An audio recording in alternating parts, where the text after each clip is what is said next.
Nongeye kubasuhuza mwese aho muherereye hatandukanye, Imana ibagirire neza. Tugiye kuganira ku ijambo agakiza. Ariko turagira ngo turebe mu byanditswe muri Bibiliya uko Bibiliya idefinisa agakiza. Bibiliya idefinisa agakiza mu byanditswe, reka turebe icyanditswe kiri muri Luka, igice cya mbere umurongo wa 77. Haravuga ngo kumenyesha abantu be iby'agakiza ko ari ukubabarirwa ibyaha byabo. Yesu yaje mu isi kugira ngo amenyeshe abantu iby'agakiza ko ari ukubabarirwa ibyaha byabo. Agakiza ni ukubabarirwa ibyaha. Nk'uko mubizi ukuntu umuntu yanduye muri Adamu amaze gucumura, inyoko muntu yose yagiweho n'urubanza. Nk'uko bose bacumuye, uko bose bakoze ibyaha ntibashikira ubwiza bw'Imana. Nk'uko bose bakoze ibyaha ntibashikira ubwiza bw'Imana. Bityo abavuka bose, abakomoka bose kuri Adamu bakavuka cyangwa se bakaza mu isi bafite icyaha cya Adamu, icyaha cy'inkomoko. Bose ntibashikira ubwo bwiza. Hari n'irindi jambo ritubwira ngo Imana yabumbiye abantu bose mu bugome ngo kugira ngo ibone uko ibabarira bose. Agakiza ni ukubabarirwa ibyaha. Yesu ari we Adamu wa kabiri yaje azanye ubugingo buhoraho. Araza afata ibyaha abibamba ku musaraba, abambanwa nabyo.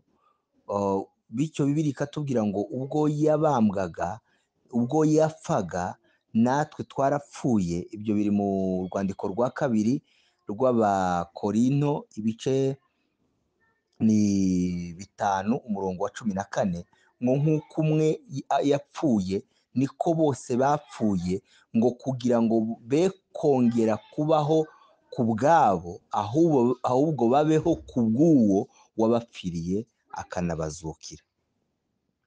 Rero Kristo apfa, twapfanye nawe, tuzukana nawe. Aho ni mu rwandiko rw'Abaefeso, ibice ni 2 umurongo wa 6. Twapfanye nawe, tuzukana nawe, twicaranye nawe mu ijuru mu buryo bw'umwuka. Twicaranye nawe mu ijuru mu buryo bw'umwuka. Ibi ni ibigaragaza yuko twapfanye nawe. Uko gupfana na Kristo no kuzukana nawe kwari kugira ngo dukurweho ibyaha, kandi ibyo bikorwa tutarabaho. Yesu arabikora, apfira ibyaha byacu. Ni ukuvuga ngo yapfiriye ibyaha byacu byose by'ubuzima bwacu bwose. N'abazaza bazaza bagendera muri izo mbabazi zatanzwe. Bibiliya ikaduhamiriza neza yuko twababariwe ibyaha. Tubonye definisiyo hano muri Luka, igice cya mbere umurongo wa 77, havuga ngo no kumenyesha abantu be iby'agakiza ko ari ukubabarirwa ibyaha byabo. Yesu niwe waje kubabarira ibyaha. Uburyo agakiza kakirwa turabisoma mu rwandiko rw'Abaroma, ibice 10 umurongo wa 9, ngo niwatuza akanwa kawe yuko Yesu ari umwami, ukizera mu mutima wawe yuko yamuzuye, uzakizwa. Ni ukuvuga ngo ahangaha ni question yo kwizera. Niwizera mu mutima yuko Kristo yapfuye akazuka, akaba yarapfuye kubera ibyaha byawe, akaba yarapfuye kugira ngo wowe ubeho, agapfa azize ibyaha byawe, ukizera mu mutima yuko yapfuye akazuka, uzakizwa. Kandi ibyo ngibyo ugomba kubyatuza akanwa. Niwatuza akanwa kawe ukatura ko Yesu ari umwami, ngibyo ibyo twatura. Twatura ko Yesu ari umwami n'umukiza w'ubugingo bwacu, tukabyatuza akanwa. Ariko tubyatuza akanwa ari uko byavuye mu mutima. Tubanza kwizera mu mutima, tukemera ko Yesu yapfuye kandi ko yazutse kugira ngo tubabarirwe ibyaha. Nguko uko umuntu yakira agakiza. Iyo watuye ibyo, iyo umaze kwemera mu mutima, ukemera ko Yesu yishizeho ibyaha byawe, ubwe yishizeho ibyaha by'abari mu isi, yishizeho ibyaha byawe, arabibambanwa ku musaraba, arapfa, ku munsi wa gatatu arazuka. Ngo ubwo yapfaga yapfanye natwe, azukana natwe, arapfa arazuka. Ibyo nubyatura, ukatura ko ari umwami w'ubugingo bwawe, ukabyatuza akanwa, wabyizeje umutima, uzakizwa. Abo rero batuye ibyo, bizeye ibyo, iyo dusomye urwandiko rw'Abakorinto ba kabiri, urwandiko rwa kabiri rw'Abakorinto, Pawulo yandikiye Abakorinto, ibice 5 umurongo wa 17, haratubwira ngo umuntu wese iyo ari muri Kristo aba ari icyaremwe gishya. Ni ukuvuga rero wa wundi wakiriye agakiza aba yinjiye muri Kristo.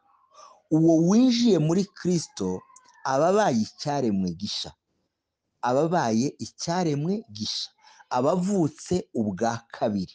Ijambo ry'Imana rikatubwira ngo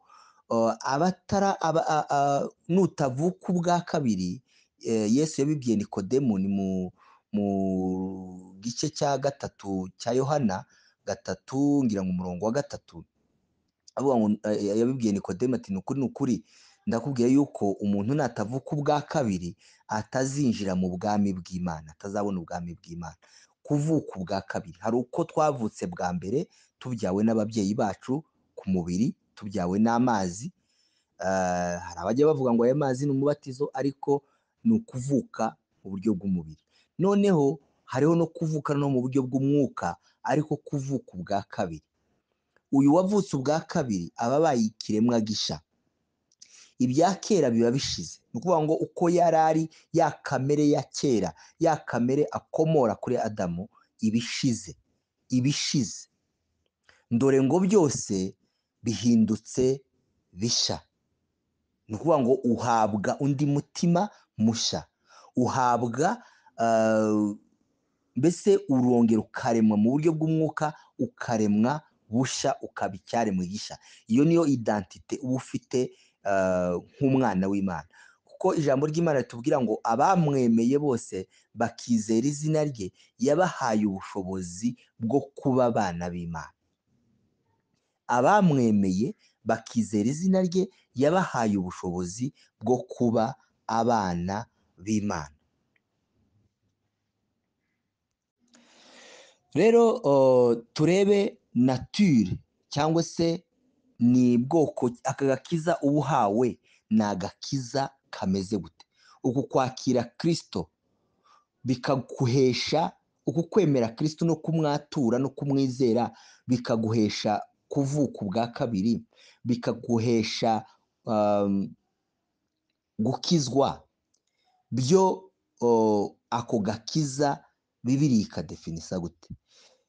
Mu gice cya 5 cy'Abaheburayo umurongo wa 9 haravuga ngo kandi ngo amaze gutunganwa rwose. Ni ukuvuga ngo Yesu amaze gutunganwa rwose, ni ukuvuga ngo uwo murimo yakoze wo gupfa no kuzuka watumye abera iwe, yabereye abamwumvira bose umuhesha w'agakiza kadashira. Abamwumvira bose, abamwumvira ni bande? Ni ba bandi bemeye uwo murimo, bizeye icyo gikorwa yakoze, abo nibo bamwumvira. Abemeye ko Yesu yapfuye akazuka, bakemera ko babera umwami n'umukiza w'ubugingo bwabo, bakabyatura n'akanwa kabo, bakabyizeza umutima, abo nibo bumvira. Amaze gutunganwa ngo abera abamwumvira bose umuhesha w'agakiza kadashira, agakiza kadashira. Hari Petero yarabyanditse ngo twabyawe n'imbuto itabora. Imbuto itabora ni ijambo ryayo, ni ijambo rya Kristo, ijambo rye, ijambo rya Kristo niryo ryatubyaye. Twabyawe n'imbuto itabora. Iyi mbuto ntishobora kubora kuko ni jambo nyine, jambo uwo yahoranye n'Imana, yabanye n'Imana, nta cyaremwe kitaremwe nawe. N'iki cyaremwe gishya turimo kuvuga ni ikiva kuri rya jambo. Iri jambo niryo ryatubyaye, niyo mbuto yatubyaye, kandi ngo iyi mbuto ntishobora kubora. Aka rero ni agakiza kadashira, ntigashira. Iyo ukakiriye, iyo ugahawe, ni agakiza k'iteka ryose kuko kaduha ubugingo buhoraho. Iyo wizeye ngo ufite uwo mwana uwakiriye, kuko agakiza turakakira, kandi kwakira agakiza ni ukwakira Yesu Kristo mu bugingo bwawe. Ngo uwakiriye cyangwa se uwizeye ufite uyu mwana niwe ufite ubugingo buhoraho, niwe ufite ubugingo buhoraho.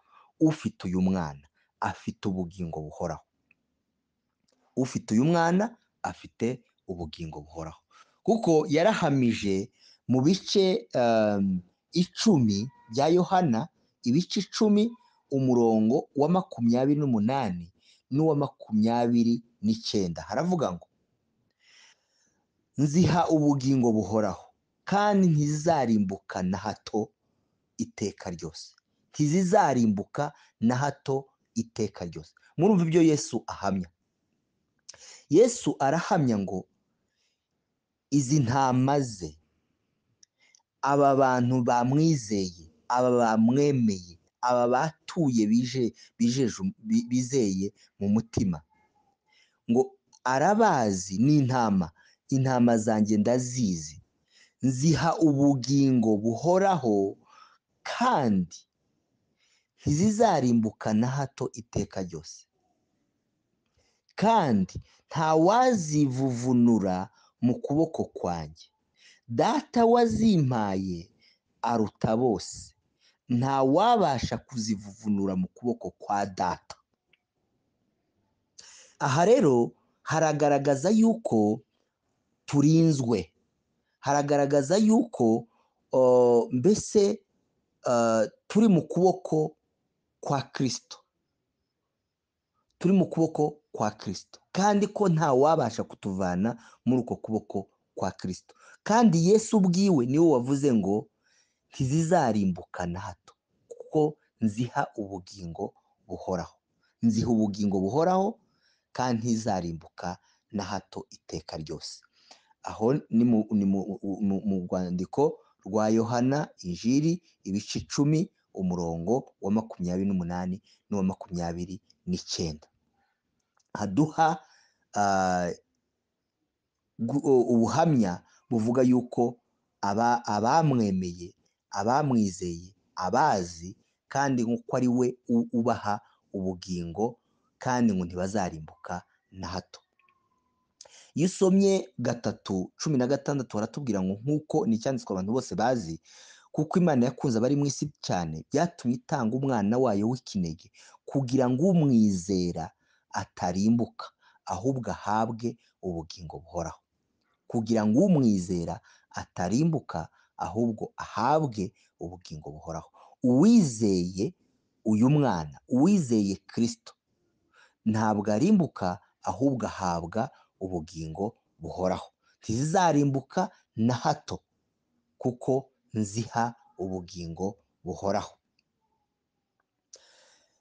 Ukomeje muri icyo gice cya 3 cya Yohana, hari aho avuga ngo utamwizera yamaze gucirwaho iteka, abatizera bo bamaze gucirwaho iteka. Ni ukuvuga ngo mu gihe bakiri muri iyo eta, impanda ivuze tayari baba barimbutse. Ni ukuvuga ngo abazarimbuka ni abatarizeye, abizeye ntibazarimbuka na hato. Yesu akomeje kuganira ku by'ubu bugingo, hari aho Yohana yabyanditse mu gice cya 6 aravuga ngo urya umubiri wanjye akanywa amaraso yanjye aguma muri njye nanjye nkaguma muri we. Urya umubiri wanjye akanywa amaraso yanjye aguma muri njye nanjye nkaguma muri we. Ibi ngibi ntabwo ari eforo ya muntu, ntabwo ari eforo ya muntu, ahubwo ni igikorwa cyo kwizera. Nk'uko data uhoraho yantumye nanjye nkaba ndiho ku bwa data, niko undya nawe azabaho ku bwanjye. Niko undya nawe azabaho ku bwanjye. Niko uyu ni wo mutsima wavuye mu ijuru, si nk'uwo ba sekuruza banyu bariye bagapfa, ahubwo urya uyu mutsima azabaho iteka. Yesu niwe ubihamije, aravuga ngo uwamuriye, uwanyweye amaraso ye, uyu nguyu azabaho iteka. Abanyesirayeli bariye manu mu butayu barapfa, ariko Yesu avuze ko ari byo biryo, ko niwe mutsima wavuye mu ijuru. Uwamuriye azabaho iteka. Uwamuriye azabaho iteka. Kandi ngo ntabwo abaho ku bwe, ahubwo aba ku bw'uwo, abaho ku bw'uwo. Iryo jambo twarivuzeho no mu rwandiko Pawulo yandikiye abakorinto ibice 5:14, naho havuze yuko ngo kuko umwe yapfuye niko bose bapfuye, ngo kugira ngo be gukomeza kubaho ku bwabo, ahubwo babeho ku bw'uwo wabapfiriye. Ntituriho ku bwacu, turiho ku bwa Kristo. Si njye uriho, ahubwo ni Kristo uriho muri jyewe. Ni ukuvuga ngo rero Kristo niwe buzima bwacu, Kristo niwe bugingo bwacu, Kristo niwe byose kuri twe. Dukomeje kuganira, ni ukuvuga ngo turabona yuko abizeye Kristo bahinduka umwe nawe. Mu rwandiko rwa mbere rw'abakorinto ibice 6:17 haravuga ngo ariko uwifatanya n'umwami Yesu aba abaye umwuka umwe nawe. Uwifatanya n'umwami Yesu aba abaye umwuka umwe nawe. Kuko mwapfuye, aho ni mu Bakolosayi ibice 3 umurongo wa 3 n'uwa 4 haravuga ngo kuko mwapfanye na Kristo kandi ubugingo bwanyu bukaba bwarahishwe hamwe nawe mu Mana. Kuko mwapfanye na Kristo kandi ubugingo bwanyu bukaba bwarahishanwe hamwe nawe, hamwe na Kristo mu Mana. Ubugingo bwanyu nyakuri ni Kristo. Ubugingo bwacu bw'abizera nyakuri ni Kristo. Ubwo azagaragara rero namwe muzagaragara muri hamwe nawe mufite ikuzo cyangwa se mufite ubwiza. Niyo ngo Kristo niyerekanwa muzerekanwa nawe, niyerekanwa muzerekanwa nawe, kubera ko muri we twahishwe muri Kristo. Ubugingo bwacu buhishanwa nawe mu Mana, kuko niwe bugingo bwacu nyakuri. Ni ukuvuga ngo iyo umuntu avutse abaye icyaremwe gishya, aba umwe na Kristo. Ni ukuvuga ngo nk'uko abana bahuje, abana bavukana cyangwa se bahuje amaraso n'ababyeyi, uko niko Kristo yahuje ibyo natwe. Kristo yahuje ibyo natwe, tuba umwe nawe, turi abavandimwe be, dusangiye ADN, twabaye umwe nawe. Kandi ngo icyo Imana yateranyije ntawe ushobora kugitandukanya, nta wadutandukanya n'urukundo rwa Kristo, kubera ko turi umwe nawe, nta wadutandukanya. Imana ni urukundo, nabo Imana ni urukundo. Ni ukuvuga rero kuba ari urukundo, nta wadutandukanya n'urukundo rwe. Imana ni umwuka, n'abibyara ibabyara mu mwuka. Yaratubyaye turi abana be, yaratubyaye yatugize abe, turiho ku bw'uwo watuvukiye, kandi ngo abari muri we nta teka bazacirwaho. Abari muri Kristo Yesu nta teka bazacirwaho. Abaroma ibice 8 umurongo wa mbere. Nuko rero abari muri Kristo Yesu nta teka bazacirwaho.